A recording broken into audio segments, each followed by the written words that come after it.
Welcome to Thoughtspeak, the original Animorphs Podcast, dedicated to K.A. Applegate's sci-fi classic. I am your host, Michelle. And I'm Coleman. And we are back for a very special one of these podcasts.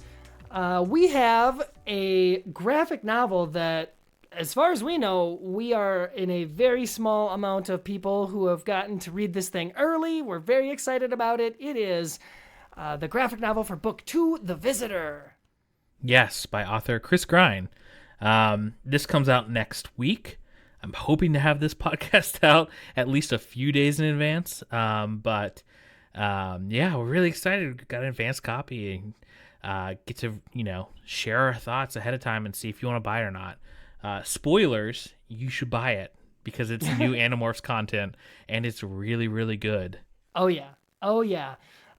So that's exactly right. It doesn't seem like long ago we were actually talking to friend of the show, author, co-host, artist, potential co-host, Chris Grine himself, when we reviewed the previous graphic novel, which of course was The Invasion. And this one is reminding me how much I actually like Book 2, I'll say. Yeah, I think to me, Book 2... it's great. It's fun to read the original Animorphs book. I honestly think the graphic novel elevates some things. With again like 20, 30 years of hindsight, they're able to inject a little humor and do some things that are really interesting and really good. Because you gotta think this is when K. Applegate was really just starting out. This was like their second or third series they'd ever worked on. So, again, having some perspective and time since it was published, I think they were able to do some really cool things with the graphic novel version. It's got that old school Animorphs vibe just consistently throughout the whole thing. I wish I could smell the digital file that we were sent. I'm going to stick my nose in the book when I buy it for sure. Yeah, can confirm. I'm excited to have it in just a nice, beautiful, full page. You were reading it on your laptop. I was reading it on my phone, which, the ebook version is going to be great. I can tell you that. That's how I experienced it for the first time.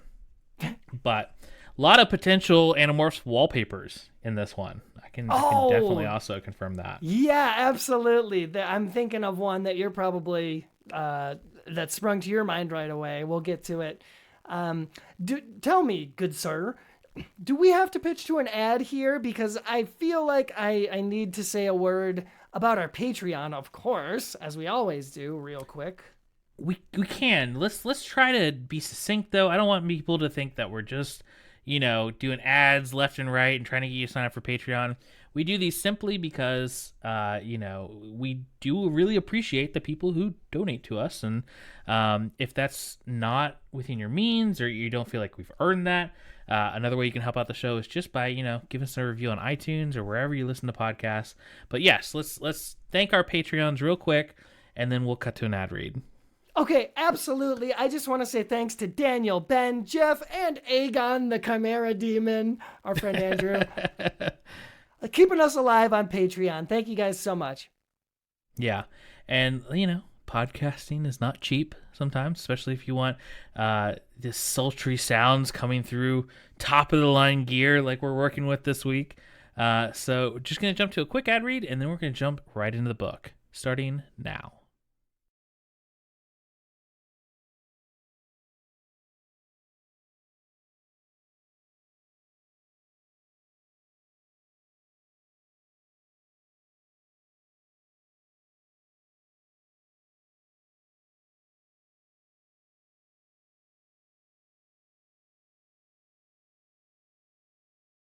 I am personally really excited to jump in this book, and I think kind of different than our normal, when we're just reviewing an Animorphs book, we're just gonna kind of scroll through and kind of talk about what we see and what we're excited about, and just go through the plot as we see it. So join us, come along with this journey as we go live through reaction. The Visitor. Yeah, it's a react video. We should have been recording the video version of this. How do you know I'm not? So anyway, that aside, the one of the very first things you'll realize about this book is like I said, how old school Animorphs it is. It's got a lot of those firsts, right? So right off the bat, we get the first couple of pages are of them flying around for the first time, everybody in bird morph. And of course, you get Jake as a hot shot. He can kind of outfly everyone in his morph, the Peregrine Falcon. And you get a little bit of Rachel and Tobias's kind of back and forth. It does a good job of furthering their bonds. And then of course we get one of our firsts where the Animorphs encounter a group of unruly civilians that they have to, set straight with some animal-related hijinks. There are several things in the first part of the series, and the redneck shooting at the bald eagle is definitely one that I remember well. And it's just, there's just a lot of saving birds and things that Tobias is usually involved with, and this in particular with Rachel grabbing the shotgun from the guy and throwing it out over the ocean. It's a very classic Animorphs story point. I sadly was not prepared for the main hillbilly guy to look so dang pretty,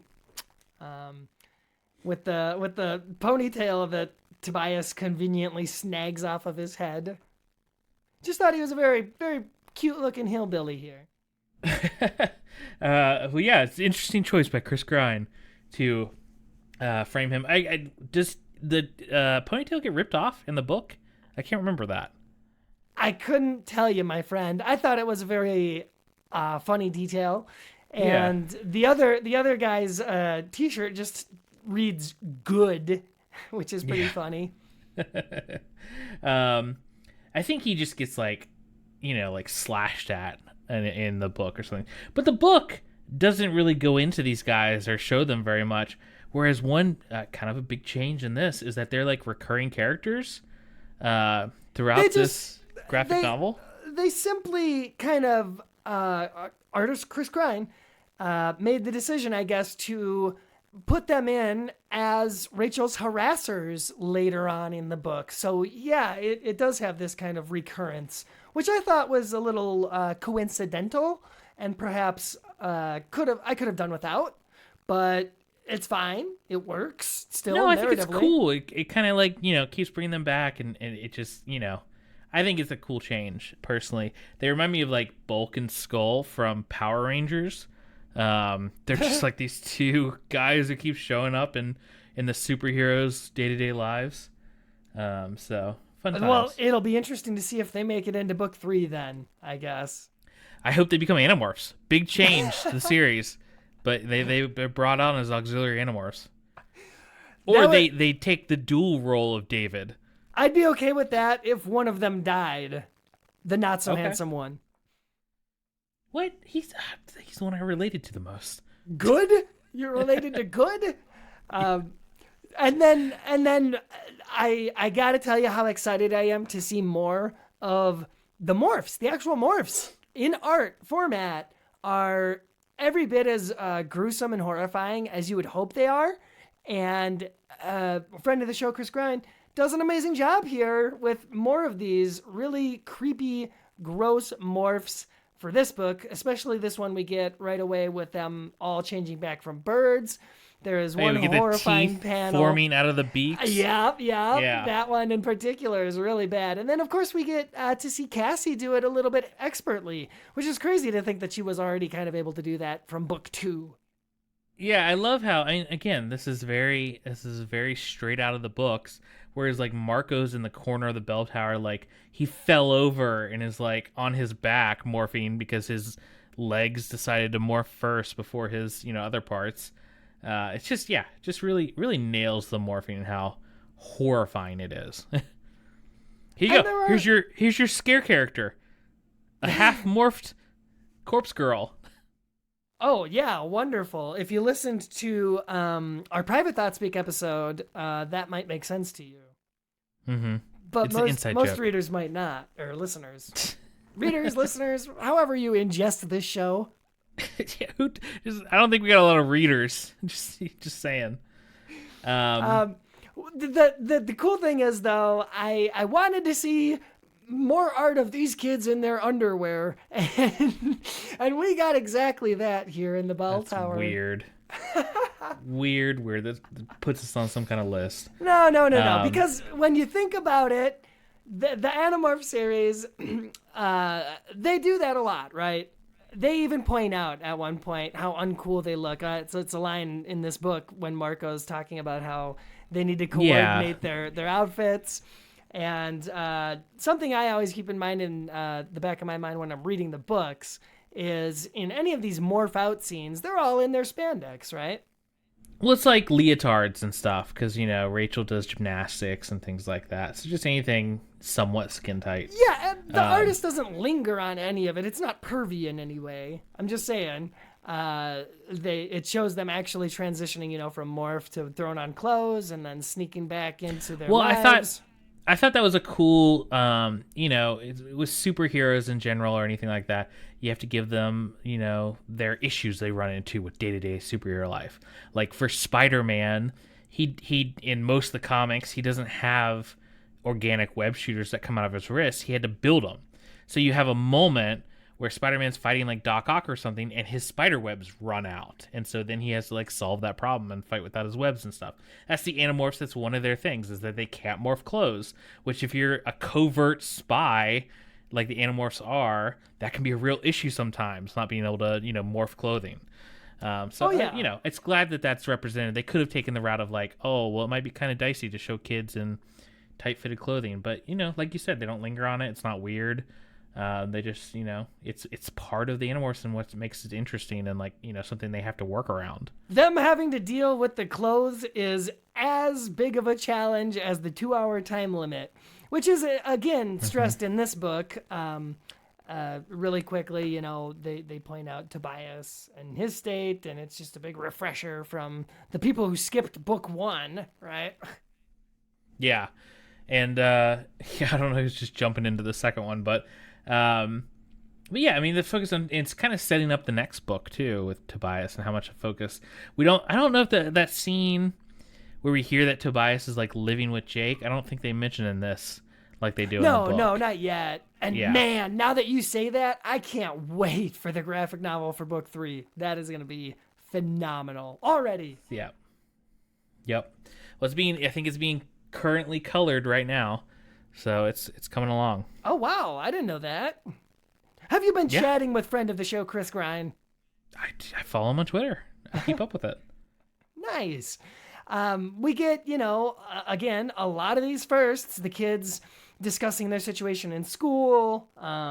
It's all very, very classic-y Animorphs until we get to a long-forgotten favorite character, Melissa, and Rachel's interactions with her. I felt almost like there was a little less Melissa in this graphic novel than there was in the book. Well, she's definitely a focus of the plot, just like the book. But you're right. I feel like Melissa's all over the place in the second book. And this one, it's much more focused on the Animorphs and their mission to infiltrate the Chapman's house, kind of removed from the Melissa aspect of that. The initial scene where she's introduced, I think, is very much the same, where they just have this really brief encounter at the gym or wherever they're at, which then feeds right into the Rachel's harasser scene. And this was more or less, I think, to show, both Rachel's willingness to just morph and do crazy things, but it's also a big callback to when all of the kids in every single one of these books has a scene where they're pushed a little too far and they use their morph powers a little selfishly. And we get a great art panel here with her popping out. Yeah, and her popping out, but just, again, this is when the hillbillies come back, and they're just mad about what happened to their guns, since they're hanging out downtown in the rain for some reason, drinking slushies. And yeah, this is just such a.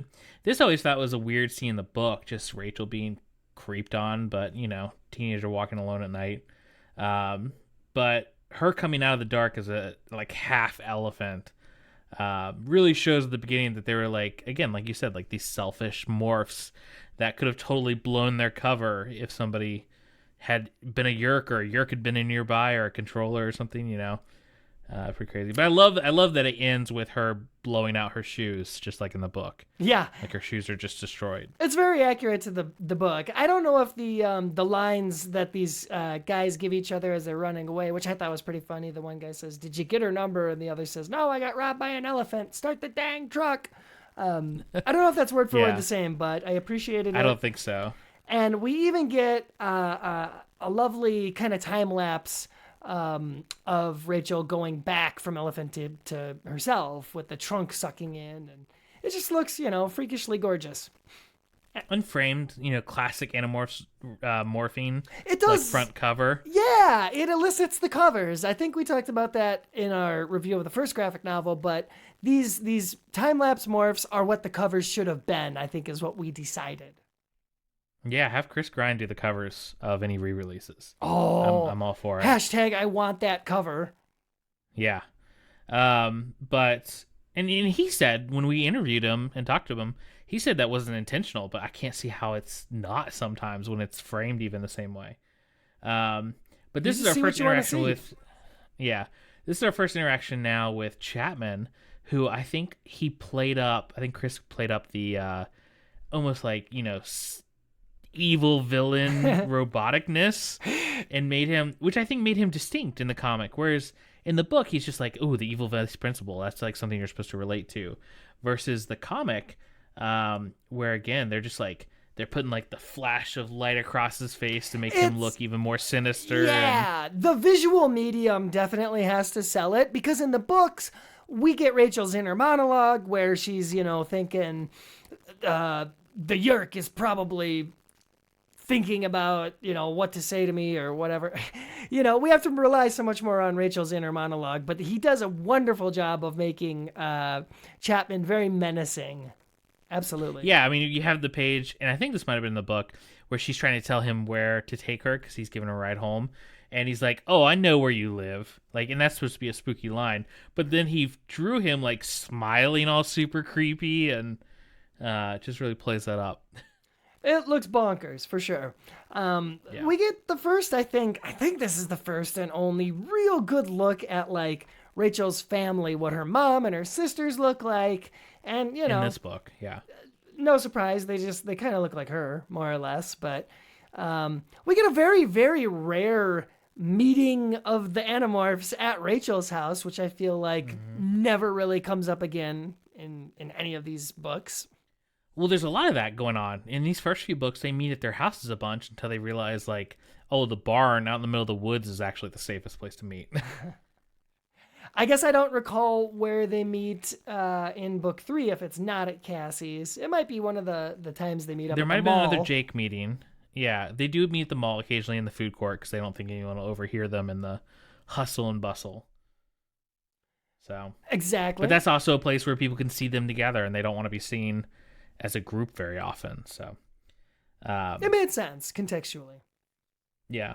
But we go straight from their little meeting to their first mission to Chapman's house and trying to try to get inside by morphing their cat. This was Fluffer. Yeah, and in the book, it was like this was definitely their first mission where they've had to actually come up with a plan and like execute it. The first mission from the first book doesn't really count. That was like them playing, right? Yeah. And here I've forgotten how funny the scene where they're trying to capture or locate and capture Fluffer McKitty. R.I.P. Love this cat. R.I.P. Why R.I.P.? Oh, I just gotta assume he's dead. In the Yerk invasion, it's just this cat was wiped out at some point. This cat did not survive the Yerk invasion. That's for sure. Probably not. But they get, cut to crap trying to capture him. And then I always had issue, I think, if you go back and listen to our review of book 2, I think I had an issue of why the heck did they have to try and lure this cat out by one of them morphing the shrew rather than just use the shrew they caught to lure the cat out. Well, because it might run in the wrong direction or might hide in a bush or something they can't get to. Like, they had to, like, specifically try to bring it to them. They couldn't get far. And they had Tobias. He was able to catch it once. True. I know they wanted to inject the drama of Rachel having to be this horrible creature, and that's what this whole book series is about, was the animals. Why didn't Jake just morph Tiger and eat the cat? Boom, problem solved. Because I think they wanted to acquire it alive. I think. Just hold it in its mouth. And yeah, there's other ways. You're right. I agree with you that it's a little bit of a plot hole. Ways. Yeah. Well, I don't think it's a plot hole. I think it fits in the fact that this is, again, their first real mission that they're trying to plan out. And they're a bunch of 12, 13-year-olds. You know, they're dumb kids. And they're trying to, you know, infiltrate some dude's house. Like, I think it plays perfectly into the plot of the series. I gotcha. They're not infiltration experts at this point, that's for sure. The morph of Rachel going to shrew is likewise very horrible, and we get one of the first instances of the animal instincts taking over and them getting lost in morph. I know that was an ongoing thing, or will be throughout the series, and it even takes a couple tries for Rachel to get control of this little animal, which was a surprise. Yeah. Now, in the actual book, the whole maggot eating scene, it's not a dream. It's something that she does, right? No. It's a dream. It's just represented Okay. in a little, like, you know, page and a half chapter between scenes. So that's still accurate. Yeah, because in this book, it's just represented in a single double page spread, and which looks amazing. Yeah. Oh, it's awesome. You got to buy this book just to see this page. I'm telling you, it's going to be all over the internet, I'm sure. Just for the amount of maggots that Chris Grind can fit onto one double page. Yeah, but the cat catching scene is funny. It works. It's cool. It shows off their first morphing time, and Rachel gets to acquire the cat. It's, I think, maybe one of the. Of course, it's one of the first times. I gotta stop saying that now at this point. It's one of the first times that a character acquires an animal on screen, right? And we get. She doesn't actually do the morph then. That's when we get this awesome maggot illustration. And Rachel throws up because that's how it ended in the book as well. Now, I do want to point out one thing. I feel like I'm starting to get used to these visualizations of these characters. Like the first comic I was struggling with, even though they were very accurate to how they were described in the book. We've seen the TV show at this point. We all had our own imaginations of what these characters looked like. And I think finally at the beginning of this book, I'm starting to get used to like the individual, like how they look in the comic book, which is really working for me. They're very consistently drawn. They have a very different look, each one. So like, you know, Rachel, I'm starting to see this as like how Rachel looks, which is really cool. And I think that's a shout out to how well the faces are drawn and how they are distinct from each other. You know, a lot of artists struggle with faces, and that's not really an issue here, which is cool. Yeah, and you know what? Especially kids' faces, you know, young children. As far as the art goes, I think he handles the transitions between scenes really well too, because there's usually just a single panel of the location, usually at the top of the page whenever there's a transition, and then the panels flow very naturally after that. I'm more used to reading manga, so I will sometimes slip into the bad habit of reading right to left. But with this one, it's pretty consistently easy to continue to read left to right. That doesn't sound like a compliment, does it? You just need to start get this. This is very consistent with the English language where you read left to right. All you have to do is get those mangas that they mirror. Oh, the never artwork read and a everything. flipped. I knew that would just. I used to read Dragon Ball flipped back in the late 90s. Ugh. Bad times. I'm telling you. Shirts that used to say Dad, now saying Dad.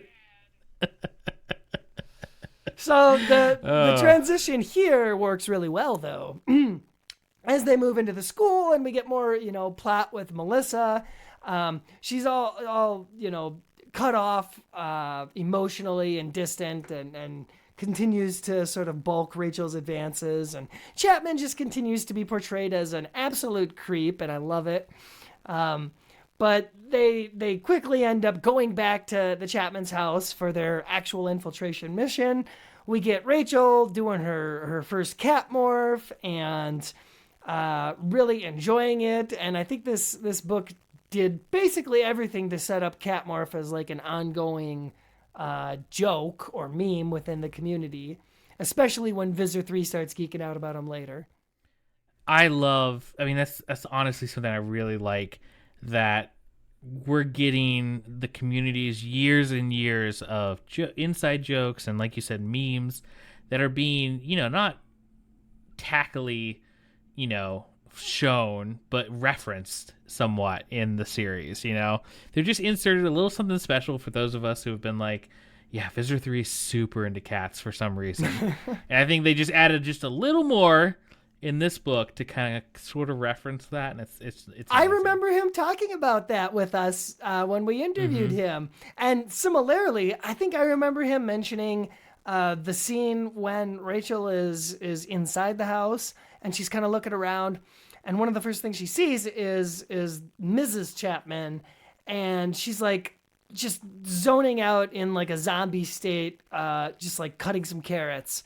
And you really like feel the emotion in just the 2-panel close-ups of her face, which is and great art. Yeah, and Vice Principal Chapman sitting in the living room, like staring at the TV that has nothing on. Like, I like how they keep coming back to those. But yeah, it's just this whole. I thought this infiltration made the comic a lot more interesting than the book in a lot of ways. Actually seeing, us go down in the basement and Visor 3 appearing, which, talk about continuing memes, Visor 3 is still dummy thick. Like, they are going all in on that.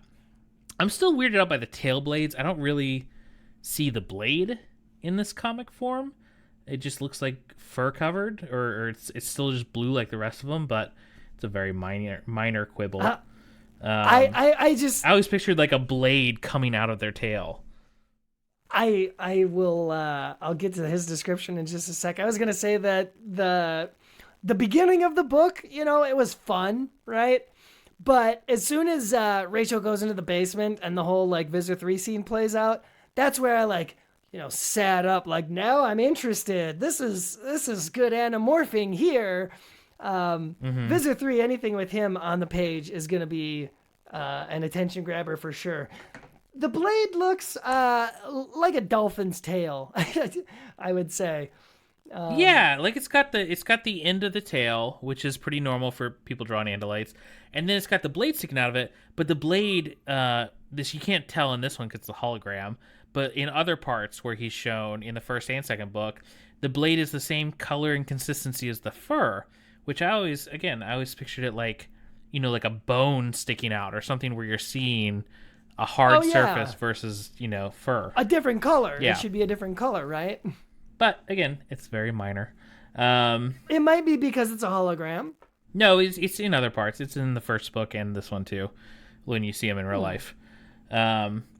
But anyway, you get the great suspenseful scene of Rachel like desperately trying to act like a cat as they're like calling her out and being like, we should kill it, which I think is what everyone remembers most from this book is these kind of scenes. Yeah, the infiltration gone wrong. That classic cliche. And Visor 3 even demonstrates a morph.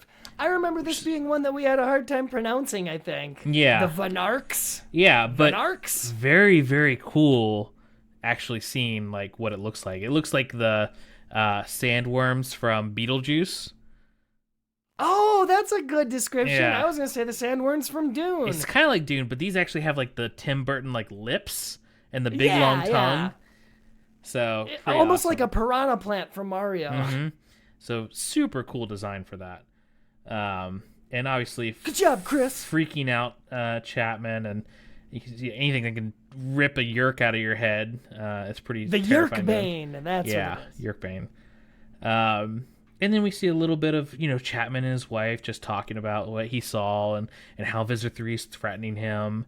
And then, great, this is the meat of the book, the personal story, with Melissa just interacting with her parents and it being awful. Yeah. Like, just horrible. Exactly. It makes you feel so bad. I felt so bad for this girl. These interactions are just awful, and the way they look at her and talk to her, you're right. And I really liked Rachel. Sorry, go ahead. Oh, I was just going to say Rachel goes on to demonstrate another classic cliche of once again acting selfishly on a mission or in Morph by going to comfort Melissa, which I was like, yeah, you pet that kitty. Yeah, but I thought they did that really well, where it's like you're actually seeing, it's not just her hanging out with her, like Melissa's tore up and Rachel's just like, okay, guys, I'm gonna ignore you. I need a few more minutes. Obviously, this is awful, just an awful home life. Well, it really, I don't know, speaks for the series when I feel like most of Rachel's character development happens right here at the beginning. And the rest is her just kind of losing her mind. Yeah, kind of. I don't think they come back to this very much. Like, it's unfortunate. Yeah, I like this side of her. These first, 5 to 9 books are kind of giving each Animorph their reason for joining the war. And her seeing Melissa and her family is her reason for joining the war. Like, that's her reason to be an Animorph. And they play that very well in that book, but throughout the rest of the series, they never really come back to that. I mean, she cares about her sisters and her mom and dad, but really her enjoying the war is what Rachel ends up, being defined as. That's her focus, yeah. Yeah. So, anyway, but it's just interesting. This is how they started out. They wanted her to be like, her best friend was her representation of what the Yerks are doing. And we really see that. I much prefer, humanist Rachel as opposed to a control freak, psychotic Rachel that we get down the line. I think they much like in the books that we're reading right now in the main series. Yeah, they could have done a cool mix of that. Maybe somewhere down the line, some hybrid version. But also, again, it's why we never see Melissa again, except for there's a couple scenes, and obviously there's the scene in the Megamorphs book where it shows an alternate reality where Melissa is one of the Animorphs instead of Rachel. Oh, total fan pleaser moment, yeah. Mm-hmm, yeah.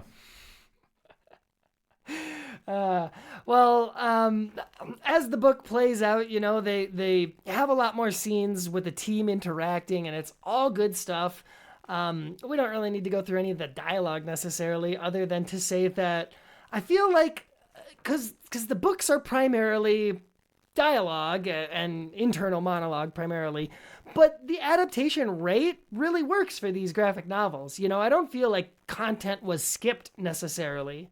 No, if anything, these books are a little long, which I appreciate. For like a normal graphic novel, like if you're reading the Infinity Gauntlet collection of Marvel books or something like that, they're usually not as thick as these books, which again, it's kind of like how we'd love a big omnibus version of the books themselves in one tome. It's cool that we get a big fleshed out version of each of these first starting out, Animorphs books. Yeah, oh, definitely. And I think I looked at the page number conversion rate, and you're right, there are about 100 extra pages for the graphic novel than there is for the book. Yeah. I wanna wonder aloud, if I could, about something Chris Grind might have done here with when they go back to mission number 2 of infiltrating Chapman's house. I think the page is almost the exact same carbon copy page of Rachel entering the house through the doggy door or kitty door. The shot of her looking at the mom from behind the back, cutting the vegetables. The only thing that's different is the vegetable itself is celery now instead of carrots, which she was cutting earlier. Otherwise, I think the art is all the same. Maybe. I don't want to say that he just used the exact same page. I'm trying to flip them between them. And he again, made a little joke saying, "Yikes, deja vu." Yeah, it's obviously not. That would be funny. It's not out of laziness. It's out of like showing how Yerk's home life is. Like when they're not on duty or doing something, they're just zoned out because they're probably like flipping through like memories, like a TV show or something. You know? Oh yeah, maybe. Yeah, I think you're right. I'm looking at it. It looks identical. Yeah. So that was probably awesome. intentional. I think that's really cool. Good job. I don't even know if most people would notice that, but just the little joke that he says "deja vu" and it's the same page essentially, except for the vegetables. Pretty cool. Which another big moment in Animorphs right here, we get our first Bug Morph, which I forgot that the small, first time they do bugs, they do a flea, which is teeny tiny for any morph, let alone, first time. I gotta be honest, if I was going to morph any insect or bug, flea would probably be my first choice because it is so debilitating. Oh yeah, I don't want to be something that's conscious of my individual limbs and, no thank you. Yeah. I mean, I think, the ants, I don't know if they're just females but the ants that can fly, I feel like that would be a good morph because you're kind of strong. You can get around quickly. Like, I don't know, maybe I'm just thinking of like Ant-Man and stuff, but it seems like you could do more tarnished your mind with that kind of morph. Yeah. I think bug morphs in general are the reason like 90% of the fan base just couldn't handle being an Animorph. Yeah. Because that's the one thing we think about when we think about, wow, like I wish I was there on the team helping them out. And then it's like, oh, I'd have to do Bug Morph. You're right. Yeah, they do Roach quite often. It's like one of the best ones. Yeah, that's like the one they settled on. That's like, okay, we can kind of see. It's hard to kill. Okay, this is our main bug battle morph. It'd be fun if we tried to compose a tier list of all the different animal morphs. Mm-hmm. I mean, what are you going for? Are you going for like battle capable, ready? I'm just saying, yeah, best in terms of we'd have to come up with some criteria, some kind of all around tier where it's like, okay, this can do a lot with just this one morph. Yeah, but I'm confident that Roach morph would easily be A tier, potentially S tier. See, again, the one thing I think the entire series missed out on, one moment that would have been incredible, power levels. Is just into the series. No, into the series, the finale when they're fighting, their last desperate fight. If Marco would have just come bounding in as a T-Rex or something, referencing the Megamorphs and the time of the dinosaurs. I can't believe they didn't do that. Call back to non-canon material. It's not non-canon. It's canon. Okay, fine. Yeah, you're right. The material's canon. They don't get to keep that power, though. That's what I'm saying. It would be such a good... Yes, there's issues with it, but it would be such a moment. Like, such a cinematic, like, amazing moment for one of them to bust out like a T-Rex morph. Hashtag I want that book. For sure, Coleman. Hashtag I want that moment. I'm not trying to deny that for you. In fact, if you're a fan artist, why don't you work on that? Just give us a little... What could be? I'm just saying, follow up Animorphs series. What ifs? It's coming. What ifs are real hot right now in narrative fiction.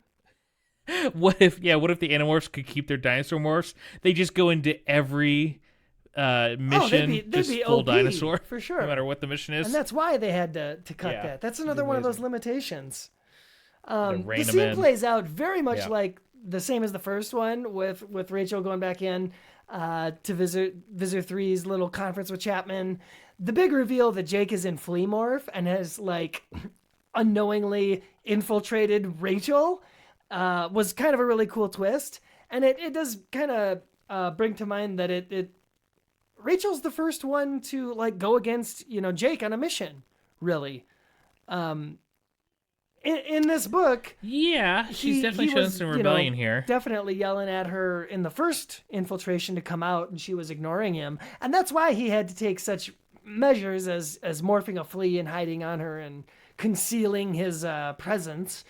But Well, you want to talk about a Rachel through line that actually stands up throughout the series is that Rachel and Jake butting heads. I mean, we just read The Return, which is all about the ending of her arc of her and Rachel, or her and Jake, like fighting over like leadership of the Animorphs. Even though she would be an awful leader for so many reasons. Yeah. But it's like a Firefly. You know, you have Jane, who's like this lovable character, but he's always like waiting in the wings to take over as like captain of the ship. You know, you always have to have that the character. Challenge authority type has to exist, even for the people who are challenging the authority. Hashtag I want that type. Of course, the second infiltration mission does not go well, and Visitor 3 sees the kitty cat again and is instantly like, oh, okay, now it dies. And basically doesn't give Chapman a choice. A lot of this basement stuff, I will say, the actual backgrounds, there's very little to them. The focus is on the characters. Yeah. And I've been... It's just like very suddenly sci-fi, you know? Like, it kind of would have made sense if there was like a half-finished bathroom in this back room or something. Even like a generic wall with a door, or just something to give it some background.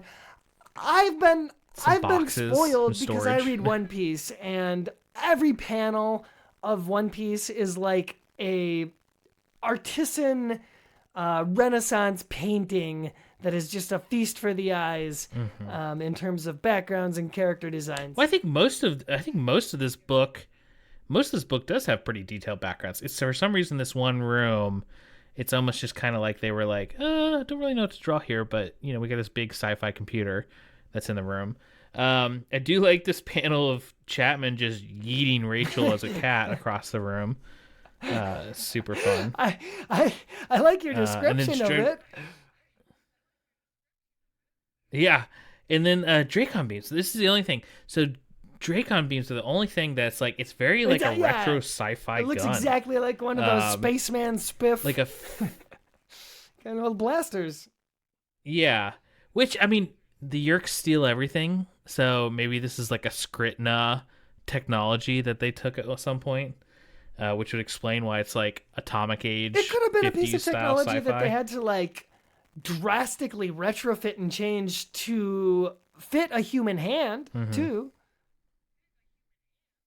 Have we seen a Andalite gun yet? I don't think so. But we've seen the Hork-Bajir carrying these same Dracon beams. Yeah, see another Dracon beams. But then, then we have Chapman talking with his wife, and she kicks the cat carrier. So you have a lot of that going on. A lot of abusive cats. Definitely, but it all works, and the scenes of the hosts reclaiming their bodies, it works too. It looks believable when they're retching in pain on the floor. The scene where he's carrying the cat out, Rachel out to go kill her, and then Melissa comes in at the worst possible time. Oh, this was really well done. I thought this scene was particularly well adapted. Just having to like bring in the other cat, because in the book it's kind of like a little goofy that they have to get the cat there as soon as possible to like make sure that he doesn't take Melissa with him. But it's played really serious in the graphic novel. Yeah, well, it absolutely works because you're not distracted by the goofiness, I guess, of the team kind of wrangling in the real fluffer. You are in the moment with Melissa and her dad as he's like, whatever, I just didn't see you there. Like when she's very clearly like, why didn't you just tell me this wasn't our cat? And all this, like the emotion is really felt. Yeah. Yeah. I didn't see you there, daughter. Pretty messed up. I do want to give a big shout out to the fact that both of these first two books have been very much from the perspective of who's telling it. Which, again, seems obvious because that's what the books did. But in a graphic novel, it would be very easy to jump over to Marco's perspective. But if something didn't happen in front of Rachel, they don't show it. Even within the scenes of, like, the other Animorphs, like, wrangling Fluffer McKitty. Like, they could have shown that or added to it or whatever. But they kept the perspective with Rachel, which really, I think, it keeps with a very big tradition of the Animorphs books where you're very much in the head of the narrator. and who that is. So I appreciate that a lot. That's a very good point these and a very first two good graphic detail. novels. Yeah, it doesn't really deviate too much from Rachel's perspective, and I like that. The double page spread of Chapman standing there at the kitty carrier and the bug fighters and the blade ship coming down, gorgeous. Like, that's wallpaper quality. Oh, Love it. Yeah, absolutely. And I love how they did the blade ship. You see it from a few different angles in this book, and man, it just looks great. Blade ship looks great. I'm still getting used to the individual ships. They very much look like you know bugs, what I think they look like a little bit? The bug fighters, they look like toes. with a painted red a little bit toenail on them, and I guess a horrible purplish boil or something, but they kind of look like toes with wings. Yeah, I could agree with that. And again, like, you have Taxons coming out, which I think the Taxons look exactly like I always imagined them, and pretty close to what Scholastic even put I think out there in the marketing biggest materials and difference stuff. that I'm seeing with the Texans is the older representation. Their little mouthpieces are usually on the sides of the heads, whereas it looks like he's pretty consistently keeping them on the tops of their heads. Just a little detail. Which is what the book describes. Well, the book describes it that way, so that's what I always pictured. Like, it's like the end of a worm, and they just started walking upright because they're a sentient species. So I love that the mouths are on the top. That to me makes like evolutionary sense to the taxon. I think he does draw their eyes bigger than most other things I've imagined them, but you know, they have to I be like big how they look. I think and they look jelly great in this. filled is what he's going for. Yeah. So here we get Visitor 3. Right, yeah, in let's dissect non-hologram this. form. He's got a serious And, case of resting visor face, we'll say. Yeah. He definitely draws him very well, and like, it's kind of like with the Andalites, and I can't wait till we have Axe to compare as well. Oh, the Andalites yeah. we've seen so far, you really see it in their eyes. Elfangor was drawn very like serious and father figure, and like, this patriotic hero of the Andalite fleet. You could see that in his eyes, like who he was, and same thing with Visor. You can see how angry and evil he is in his eyes. Yeah, and it's gonna sound weird, but it's all in the wrinkles. It's he's got very angry wrinkles to his eyes.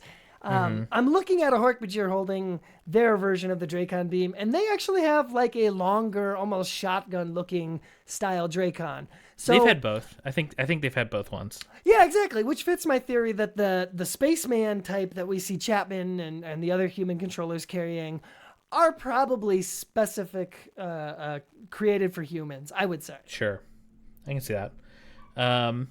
So yeah, and then we get the great scene of actual Chapman talking to Visitor 3. I always thought this was really cool that they let their host take over and talk to like negotiate. But he's threatening Visitor at this point. Visitor's like attacking him and stuff, and they're taking Rachel on board, and this is when just everything. This is the only thing. I think the Earth movers, the construction vehicles, what they were actually doing was a little confusing, but I think that's intentional because we were staying in Rachel's head. We could only see what Rachel saw. So it was kind of confusing so it was confusing me at first, but it made sense. The fact that we were in Rachel's perspective. That's why we don't really see the bug fighter blow up. It's just an explosion in the background because she wasn't there for that. So it makes sense. Yeah, that's a very good point. You do get to hear the whole team's thought speak going off as they're discussing it. It's the name of the show. Oh my goodness, it's like we planned that or something. But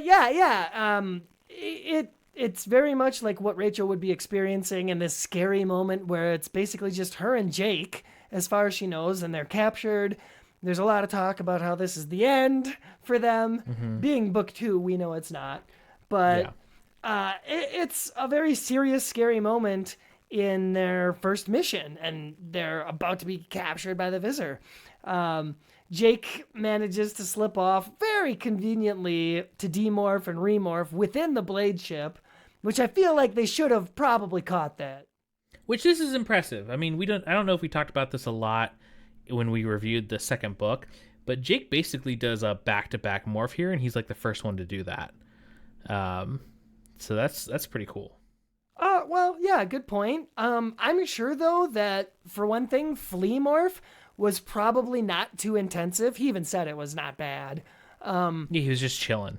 Yeah, and then going directly to Tiger probably felt good. So it was like very little effort to like a big dopamine hit, you know? Yeah, Not we don't the see the panel. craziest. We don't see the panel, but he did have to go back to human because he went it's in between the scrunchy arm panel and then him getting like the tiger ears. So he had to be human for at least like half a second and then go to tiger. It's assumed, you know, it's the, Well, 'cause the don't transition is shown really well in one page. Don't they at the end of the series doesn't one of them pull off morphine straight from one to the other? Or it's talked about or something. I remember some reference. It might be like halfway, like half morph out of their morph to human, and then starting with the other features. Like if they focused on demorphing their legs first, and then as soon as the legs were human, started morphing to the other animal's legs, something like that. Well, I think that if you have a sequel series eventually, that's like a level up for morphing. Like you could actually morph from animal to animal. That'd be pretty rad. Oh yeah, go from bird to tiger and just like scare the shit out of all your enemies. It'd keep you secret too. Now we see Visor 3's morph of this book, which is a giant rock golem. Super cool. Spider legs. A rock lobster? No, he's not a lobster specifically. He's a golem. If he had claws, he would be. His face is actually really funny looking. It's very reminiscent of like I want to say one of those old Hanna-Barbera cartoons. Mm-hmm. Yeah, I can't think of the that one. Unfortunately, I can't think of the title. Are you talking about that prehistoric? It's not like prehistoric, but it's like fantasy. But something Thundera, something. Was it the one with the? It had like a triceratops, but it only had one horn. But yeah, and he shot like a little bullets. pellet. Yep, I know exactly what you're talking about, but I don't remember the name either. I think it's the Barbarians of Thundar or something like that. Oh, something man. like that. Somebody, I loved it when I one was a of kid. our fans is screaming at us right now. Come on, how do you not remember? Hey, listen, I remember Space Ghost. I remember all those. At least we didn't call it He-Man, you know. I know it's Hanna-Barbera for sure. But it's another great double-page spread, and it's always cool to see, you know, Visor 3's Morph of the Week. I'm just glad we got to see two of them in this book. The Yerkbane and this Big Bad. So, doubly cool. Plus, I would assume that's really fun for Chris to imagine those. Yeah, and these fight scenes where, you know, there's space lizards just shooting random beams in directions. They're not even sure what they're shooting at. And a tiger running across the page while Visor 3 is this big rock monster. He's throwing a tantrum in the background. It gets across the chaotic nature and makes Rachel as a cat look like an action star for one scene in this panel where the Visor's like, smash! Like swiping at her and she's flying. And then Tobias comes in and picks her up. Yeah, exactly. It looks like she's about to leap to her death. It's very dramatic. Just, you know, overall, it works for a second book, I think. Yeah, and I like that she, like, you know, like, is morphing out of Cat in midair just because she's so scared of being trapped in Morph. But oh, yeah. So, and then it, you know, very clearly transitions to the end of this scene. Rachel made it out alive, and that's all that matters. Tobias comes in and tells her the others made it out. We're cool. And then it's just like the next day, right? And we get to see just the stinger of an ending where she slipped Rachel slipped Melissa that anonymous letter. And I gotta say, I think it hit a lot harder seeing it here in the visual medium than maybe the book did. yeah, and I gotta say, my favorite thing about the entire book, as far as like throwing in references and stuff, is actually putting the Animorphs logo from the marketing, right? As like a stamp at the end of the letter. Now, who designed that thing? I mean, that wasn't even. I don't know. It would have to be Rachel. No, it's Marco. Rachel's the only one that would go to the length of writing this letter.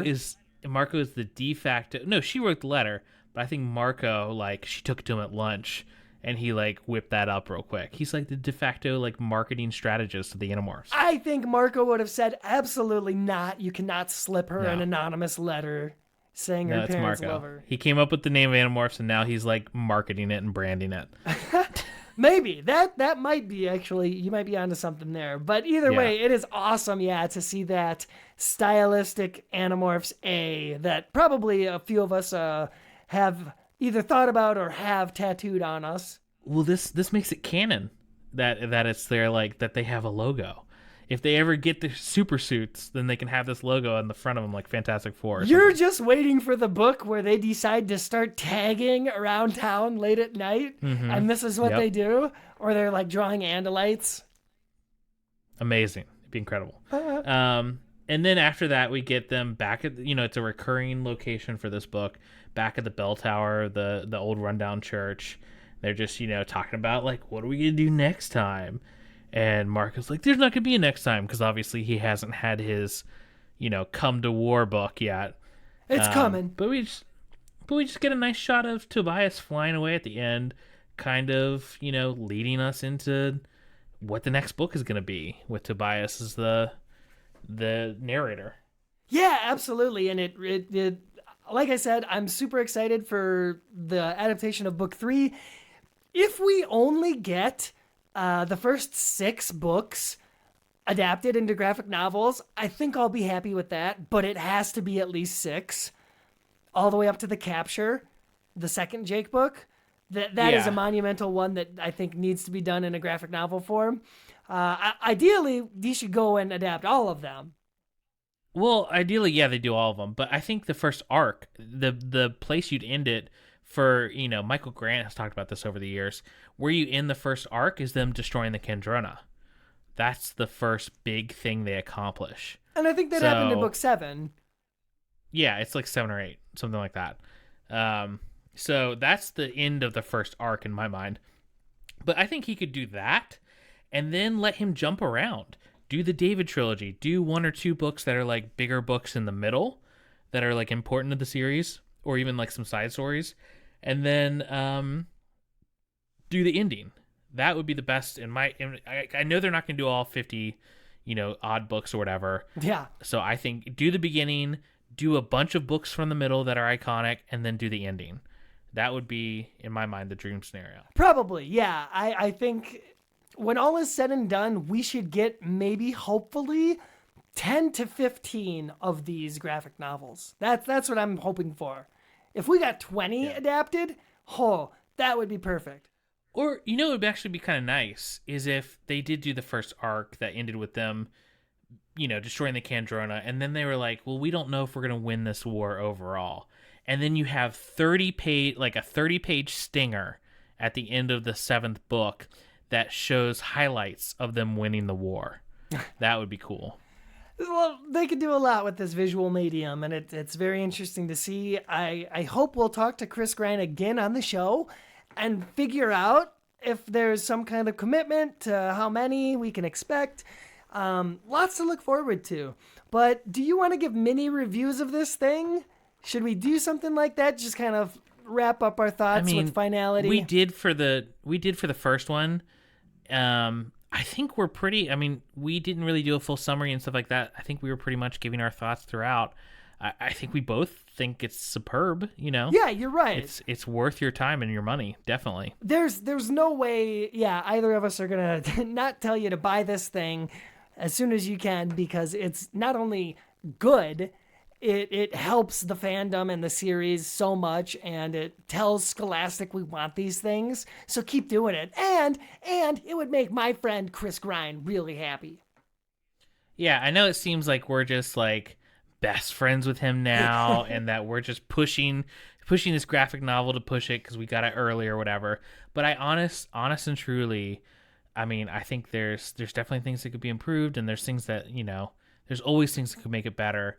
But as far as an adaptation of these original books, especially for this book, I feel like he elevated the material. I feel like this book does a lot of things to improve that original story. And I honestly think that this second book is an improvement on what he did with the first book. I think he's becoming more comfortable with the adaptation, and he's doing like really interesting things and dialogue tags and things that weren't in the book that, again, I think make it better and more interesting. So, I just think that this is really exciting that we didn't just get someone phoning it in and just, oh, here's what the page said, so here's what I'm going to draw. We get a real fan who is a real artist and a real professional and is doing this right. It's an exciting time for the franchise or the IP or whatever. Yeah, definitely. There you go. I would say that's kind of the perfect review. Just check this thing out and enjoy it. And if we had to give ratings, I'm still going to give this thing like a 5 out of 5 Fluffer McKitties. Oh, see, I wasn't ready with an icon this time. 5 out of 5. Come on, improvise. 5 out of 5 top of the head mouse Taxons. Boom. You should have said Yerk Banes. I just did your job for you. What? Yeah. Somebody's got to do it. All right, so that commences our review on the graphic novel, The Visitor.